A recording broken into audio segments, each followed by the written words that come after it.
کہ آپ نے ماشاءاللہ جیسے کہ یہاں سے فارغ ہونے کے بعد دارالعلوم دیوبند سے آپ امامت میں لگ گئے، تو آپ جو اس لائن میں گئے تھے یا LLB کرنے لگے، آپ اس کو دیکھ کر کے تو نہیں گئے تھے کہ یار امامت میں تو تنخواہ وغیرہ کم ملتی ہے، تو اگر LLB کر لیں گے یا اس لائن میں نکل جائیں گے تو جو ہے اچھا جو ہے رہے گا ماحول؟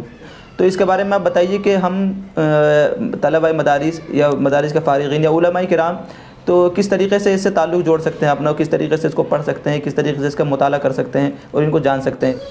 بسم اللہ الرحمن الرحیم۔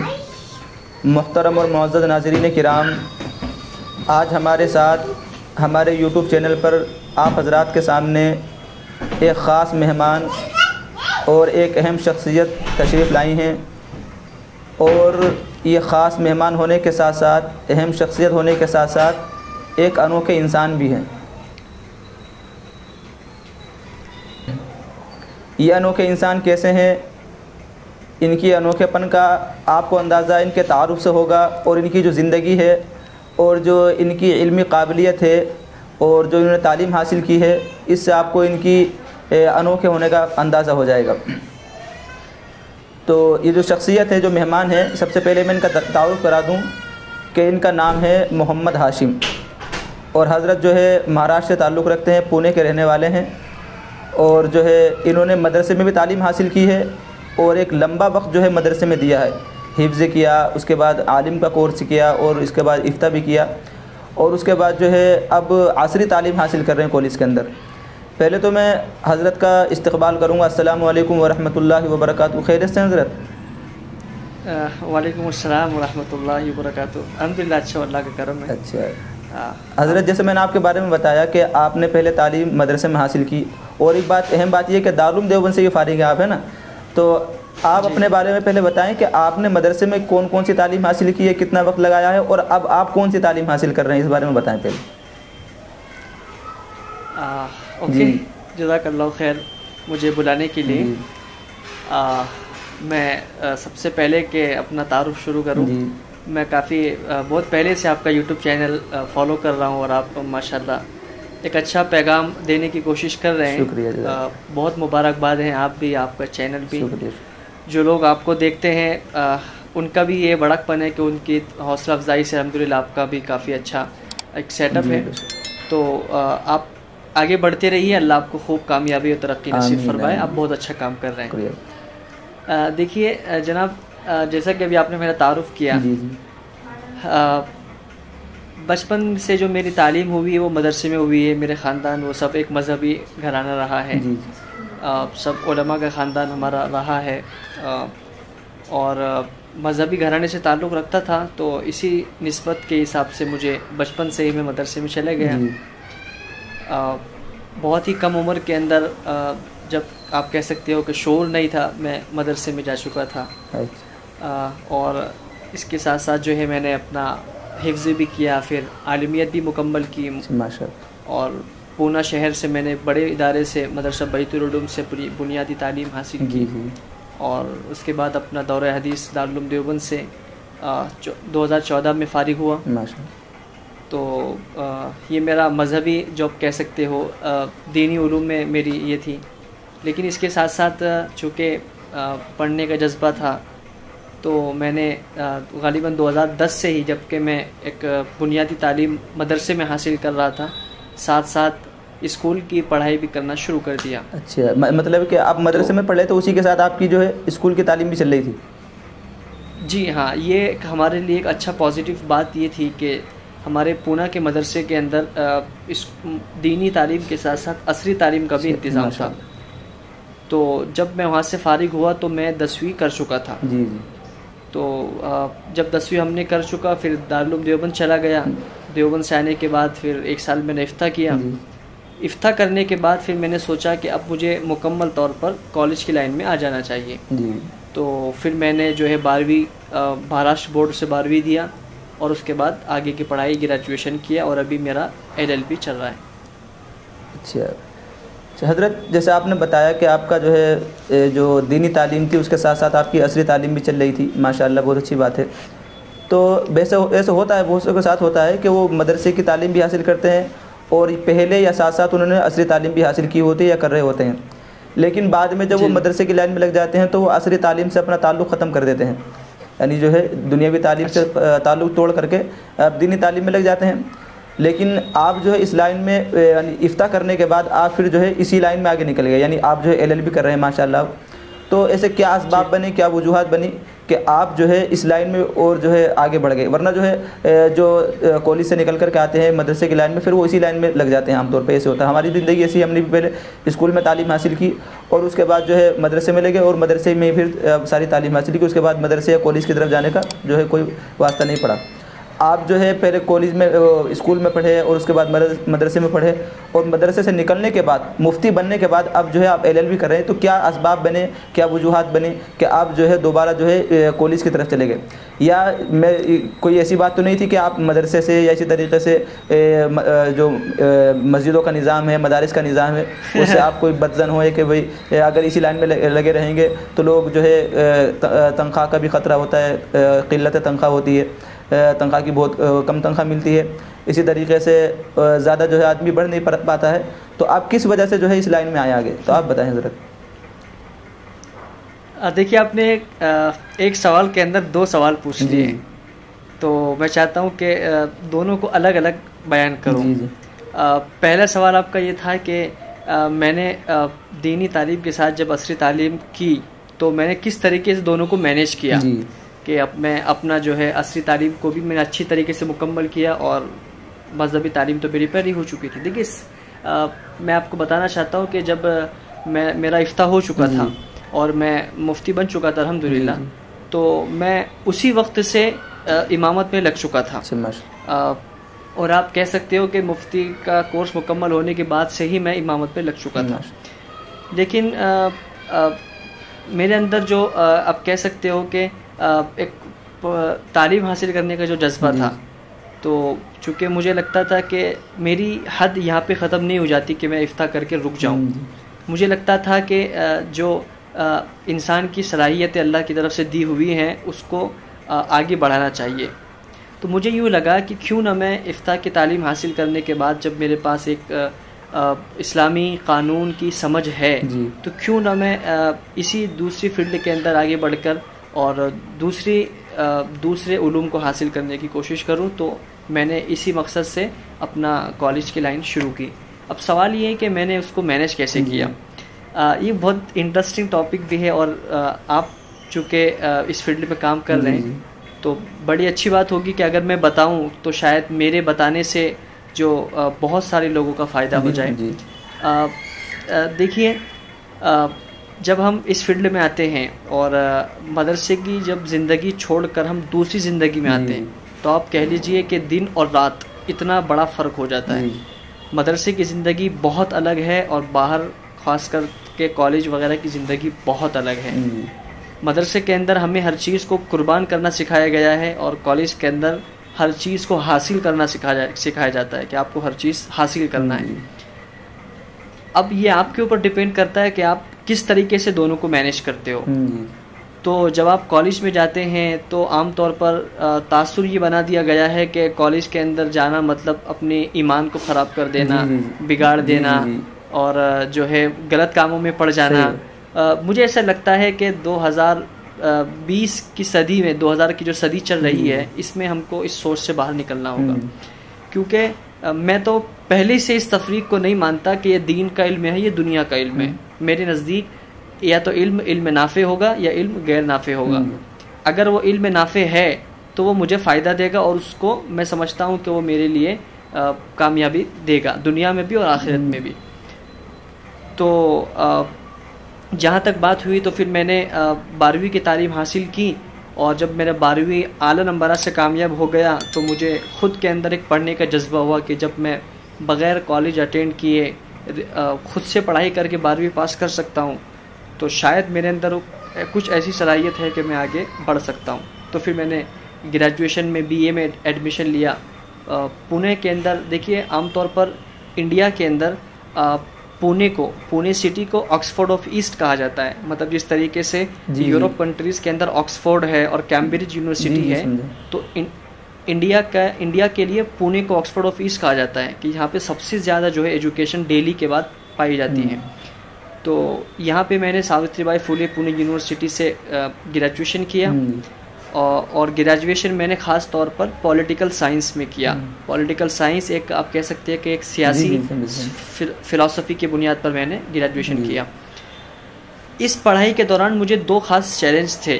پہلا چیلنج تو یہ تھا کہ انگلش زبان پر مجھے اپنے آپ کو کنٹرول لانا. میری ساری تعلیم اردو اور عربی میں ہوئی تھی، مجھے انگلش لکھنا پڑھنا بھی بڑی مشکل سے آتا تھا.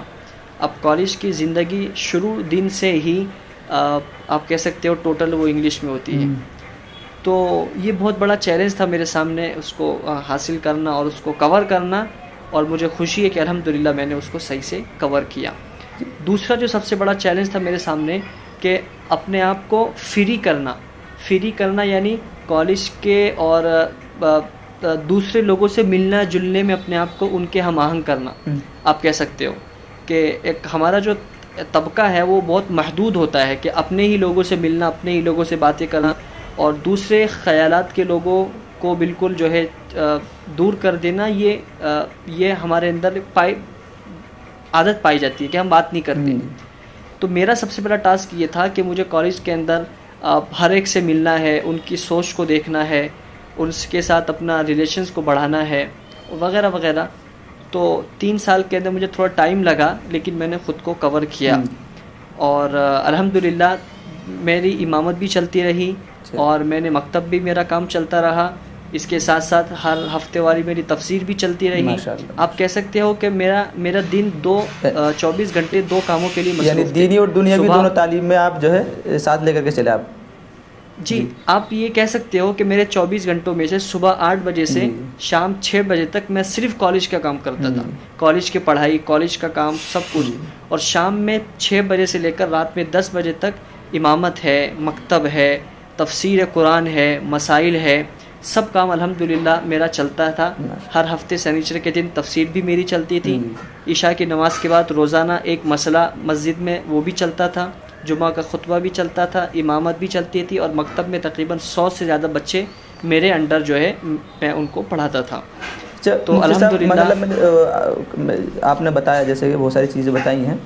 میں نے جو آپ سے بات رکھی ہے اور اب بھی پوچھنا چاہوں گا کہ آپ نے ماشاءاللہ جیسے کہ یہاں سے فارغ ہونے کے بعد دارالعلوم دیوبند سے آپ امامت میں لگ گئے، تو آپ جو اس لائن میں گئے تھے یا LLB کرنے لگے، آپ اس کو دیکھ کر کے تو نہیں گئے تھے کہ یار امامت میں تو تنخواہ وغیرہ کم ملتی ہے، تو اگر LLB کر لیں گے یا اس لائن میں نکل جائیں گے تو جو ہے اچھا جو ہے رہے گا ماحول؟ ایسے بہت ایسے خیالات ہوتے ہیں لوگوں کے. میں نے بہت سے لوگوں کو ایسے دیکھا ہے، بہت سے عالم ایسے ہیں جو لائن چھوڑ دی ہے، انہوں نے امامت کی لائن چھوڑ دی، مدرسے کی لائن چھوڑ دی، اور کچھ کمپنی میں لگے ہوئے ہیں اور کوئی اپنا کام کر رہا ہے. تو کوئی ایسی وجہ تو نہیں تھی؟ دیکھیے ایک محاورہ ہے کہ ہر چیز بدل جائے گی لیکن اماموں کی تنخواہ نہیں بدلے گی. تو اس کا یہ مطلب نہیں ہے کہ اگر کوئی چیز نہیں بدل رہی ہے تو ہم اس کو بالکل یا چھوڑ دیں، بلکہ اس میں اصلاح کی جا سکتی ہے. آپ کو یقین نہیں ہوگا کہ اسٹارٹنگ کے 4 سال مطلب 2016 سے لے کر 2020 تک میں نے صرف 5,000 روپے کے پیمنٹ پر کام کیا ہوں، تنخواہ پر. لیکن آپ سوچ سکتے ہیں کہ 5,000 روپے کیا ہوتا ہے. اور لیکن مجھے معلوم تھا کہ میرا تنخواہ کم ہے، مجھے معلوم تھا کہ 5,000 میں میرا کچھ گزارا نہیں ہونے والا، لیکن میرے سامنے بڑا مقصد تھا کہ مجھے یہاں پہ سہولت ہے، میں پڑھنا چاہتا ہوں. اچھا میں جو ہے آگے تعلیم حاصل کرنا چاہتا ہوں. آپ نے جو ہے مطلب بتایا، لیکن جو اب آپ تعلیم حاصل کر رہے ہیں، جو LLB کی تعلیم کر رہے ہیں آپ، ہے نا، وکالت جس کو کہتے ہیں عام زبان میں، تو اس میں جو ہے مطلب ایک تو ہوتا ہے اسلامی قانون، اور اسی طریقے سے ایک ہندوستانی قانون ہے نا. تو آپ دونوں اس وقت جو ہے جو قانون کی تعلیم حاصل کر رہے ہیں، تو اس کے بارے میں آپ بتائیے کہ کوئی تضاد ہوتا ہے یا کوئی کیا مناسبت ہے ان دونوں میں؟ دیکھیے as a student, as a طالب علم، ہم کو فی الحال سیکھتے وقت یہ نہیں دیکھنا چاہیے کہ آپ جو ہے کس چیز کو مان رہے ہو. آپ کو پہلے یہ دیکھنا ہے کہ انڈیا کا قانون کیا ہے، صحیح کیا ہے، غلط کیا ہے، وہ ہم بعد میں ڈیسائیڈ کریں گے جب ہم پریکٹس کریں گے. ابھی as a student, as a آپ طالب علم، آپ کو یہ پڑھنا ہے کہ بھائی انڈیا کا قانون کہتا کیا ہے. تعلیم کا وقت انڈیا یہ تعلیم کا جہاں تک معمول ہے تو ہم کو صرف اس پہ دھیان دینا ہوتا ہے کہ بھائی انڈیا کا قانون کیا ہے. اب رہا سوال یہ کہ بہت سے لوگ یہ اشکال کرتے ہیں کہ آپ مفتی صاحب ہیں, آپ امام صاحب ہیں, آپ جو ہے جھوٹ کی بات پریکٹس کریں گے, آپ غلط کام کریں گے, تو وہی جواب ہے کہ بھائی قانون کا جاننا ایک الگ چیز ہے, وہ ہر ایک کا حق ہے, اس میں کوئی برائی نہیں ہے. اگر وہ غلط بھی ہے تب بھی ہم کو جاننا ہے, صحیح ہے تب بھی ہم کو جاننا ہے. اب سوال یہ ہے کہ ہم پریکٹس کیا کریں گے, ہم صحیح کے کام کریں گے یا غلط کا کام کریں گے, یہ سوال اٹھتا ہے. جی حضرت, جیسے آپ مثلا میں تو یہ کہوں گا خلاصے کے طور پر کہ مثلا جیسے آپ نے اسلامک لاء کو حاصل کیا ہے نا, افتاء کیا آپ نے, جس کو پی ایچ ڈی کہا جاتا ہے اسلامک جو قوانین میں, تو آپ نے افتاء بھی کیا. اسی طریقے سے آپ اس میں بھی اگر جو ہے ایل ایل بی کریں گے تو آپ کو ہندوستانی قانون جو ہے دستور ہند جس کو کہا جاتا ہے, تو اس میں بھی آپ کو جو ہے ایک جو ہے گہرائی و گہرائی حاصل ہو جائے گی. تو اسلامی قانون اور ہندوستانی قانون دونوں کو جو ہے آپ کو علم ہو جائے گا ایک طریقے سے, یعنی کہیں گے کہ جامع ہو جائیں گے آپ علوم دینی اور علوم دنیاوی کے, یعنی قانون اسلامی اور قانون ہندوستانی کے آپ دونوں کے جو ہے جامع طریقے سے کہلائیں گے. جی بالکل صحیح ہے. اچھا, آپ کی بات بالکل صحیح ہے, میں بات کو مختصر کرتے ہوئے کہوں گا, بات لمبی ہو جا رہی ہے. بات یہ کہوں گا کہ بہت سے طلبہ مدارس ہوتے ہیں, مدارس کے فارغین ہوتے ہیں, علماء کرام ہوتے ہیں, تو وہ بھی جو ہے اسلامی قوانین سے تو ان کو جو ہے وابستگی ہوتی ہے, تعلق ہوتا ہے, لیکن وہ اپنا تعلق جو ہے جیسے جو ہندوستانی قانون ہے اس کو بھی جاننا چاہیے ایک حد تک, اس کی بھی معلومات ہونی چاہیے, تبھی ہم ہندوستان کے قانون کو جانیں گے اور اس کے مطابق چل پائیں گے. تو اس کے بارے میں آپ بتائیے کہ ہم طلبہ مدارس یا مدارس کے فارغین یا علماء کرام تو کس طریقے سے اس سے تعلق جوڑ سکتے ہیں اپنا, کس طریقے سے اس کو پڑھ سکتے ہیں, کس طریقے سے اس کا مطالعہ کر سکتے ہیں اور ان کو جان سکتے ہیں ہندوستانی قانون. بہت اچھا سوال آپ نے اٹھایا ہے کہ کس طریقے سے ہم خاص طور پر مدارس کے جو فارغین ہوتے ہیں وہ اس کو پڑھ سکتے ہیں. دیکھیے اس کا دو جواب ہے. پہلا جواب تو میں ہسٹری سے دینا چاہتا ہوں. ہسٹری کا مطلب یہ ہے کہ اس سے پہلے کہ آپ قانون پڑھیں آپ کو یہ پڑھنا پڑے گا کہ ہم نے قانون کو کیا دیا ہے, ہم نے کس طریقے سے قانون کے بنانے میں مدد کی ہے. تو اس کے بارے میں جو ہے آپ دو انسان کو ضرور پڑھیں. ایک مولانا محمد علی جوہر کو, ان کی کتابوں کو ضرور پڑھیں کہ انہوں نے کس طریقے سے ایک سوچ پیدا کرنے کی کوشش کی تھی تحریک آزادی میں. اور ایک مولانا ابوالکلام آزاد کو ضرور پڑھیں. اس سے آپ کو اگرچہ قانون سمجھ میں نہیں آئے گا لیکن اس سے آپ کو اپنا وجود سمجھ میں آ جائے گا کہ کیا ہے. اور یہ سب کا سب اردو زبان میں موجود ہے, کوئی ضرورت نہیں آپ کو انگلش میں پڑھنے کی, ہندی میں, سارا مواد آپ کو اردو میں مل جائے گا اور لائبریری میں سب موجود ہے. دوسرا سوال, ابھی چونکہ آج کل سب کچھ انگلش میں ہو رہا ہے لیکن کچھ ایسے یوٹیوب چینل ہیں کہ جو قانون کے سکھانے میں مدد کرتے ہیں. تو سب سے اہم اور خاص بات جو میں کہنا چاہتا ہوں کہ ڈاکٹر فیضان مصطفیٰ پروفیسر ہیں, وہ وائس چانسلر ہیں نلسار یونیورسٹی کے. آپ اگر ان کا نام بھی ڈالیں گے فیضان مصطفیٰ تو ان کا ایک پورا یوٹیوب چینل ہے جو صرف لیگل نالج کو سکھانے کے لیے کام کر رہے ہیں. میں یہ سمجھتا ہوں کہ وہ ایک مسلم اسکالر ہیں اور ایک کمپیریٹیولی مطلب لاء کو بیان کرتے ہیں. تو اگر ہم شروعات یہاں سے کرتے ہیں مثلاً تو شاید یوٹیوب کے ذریعے سے, یعنی اس طریقے سے بھی ہم ان کے ویڈیوز وغیرہ دیکھ کر کے بھی قانون کو سیکھ سکتے ہیں, جو اس کی جو ہے تھوڑی بہت جانکاری مل جائے گی جس سے جو ہے معلوم ہو سکے اور جو ہے سرسری طور پر کچھ معلومات حاصل ہو جائے. ایسا نہ رہے کہ بالکل جہالت تامہ جس کو کہا جاتا ہے کہ ہمیں تو اس بارے میں کچھ پتہ ہی نہیں ہے. جی آپ بالکل کر سکتے ہیں, بالکل کر سکتے ہیں. ٹھیک ہے حضرت, ماشاءاللہ جو ہے آپ نے جو ہے اتنا وقت دیا ہمارے لیے, فارغ کر کے آپ آئے, آپ کا بہت بہت شکریہ. میں تو آپ کو جو ہے دعائیں دوں گا کہ آپ نے جس طریقے سے اسلامی قانون میں مہارت حاصل کی اور مدرسے کی زندگی نے جو ہے اپنے مدرسے کی زندگی میں رہ کر کے آپ نے جو ہے اسلامی علوم حاصل کیے, اسی طریقے سے ماشاءاللہ ایک لمبا عرصہ جو ہے آپ جو ہے عصری تعلیم کے دے رہے ہیں. تو اللہ تعالیٰ سے دعا کرتے ہیں کہ اللہ تعالیٰ آپ کو کامیابی عطا فرمائے دنیاوی زندگی کے اندر بھی اور آخرت کی زندگی کے اندر بھی. اور یہ کہوں گا کہ نہیں تیرا نشیمن قصر سلطانی کے گنبد پر, تو شاہی ہے بسیرا کر پہاڑوں کی چٹانوں میں. صحیح. جی بہت بہت شکریہ آپ کا کہ آپ نے مجھے بلایا. اور میں امید کرتا ہوں کہ اگر آپ کو چینل کے لیے اور ان فیوچر کچھ بھی اگر آپ کو ایسا لگتا ہے کہ آپ کو کسی خاص لاء کے موضوع پر کچھ بات کرانی ہو, جی انشاءاللہ, جیسے ہم طلبہ مدارس کے لیے یا علماء کرام کے لیے کوئی ایسے قانونی بات کی اگر بات آتی ہے, اعتراض کی بات آتی ہے, انشاءاللہ میں آپ سے اور جو ہے آپ کے ساتھی سے یا جس طریقے سے جو بھی ہیں جو وکلاء حضرات ہیں آپ سے ضرور رابطہ کریں گے اس مسئلے میں.